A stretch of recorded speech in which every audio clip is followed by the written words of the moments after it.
સુરતના અમરોલી વિસ્તારમાં ફિઝિયોથેરાપિસ્ટ પતિ અને સાસરિયાઓ સામે શિક્ષિકાના આપઘાત મામલે પોલીસે દુષ્પ્રેરણાનો ગુનો નોંધ્યો છે.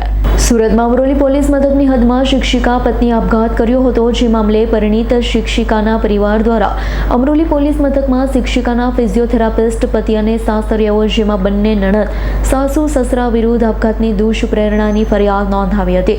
બંને નણંદ અને સાસુ સસરા દ્વારા વારંવાર શિક્ષિકા પત્નીને ત્રાસ અપાતો હોવાની સાથે પતિ દ્વારા વારંવાર ઝઘડો કરી માર મરાતા શિક્ષિકાએ આપઘાત કર્યો હોવાનું સામે આવ્યું છે.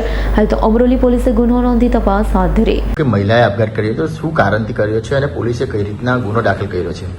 અમરોલી પોલીસ સ્ટેશનમાં આપઘાતના દુષ્પ્રેરણા બાબતનો એક ગુનો દાખલ થયો છે BNSની કલમ 108 અને 54 મુજબ.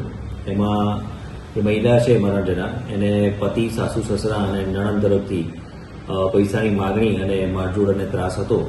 એ બાબતે એની રજૂઆત હતી અને એ આધારે એણે ઝેરી દવા પી અને આત્મહત્યા કરેલી છે. એમાં એની મધર, જે મરણજનાની માતા છે, એની ફરિયાદના આધારે ગુનો દાખલ કરવામાં આવેલો છે.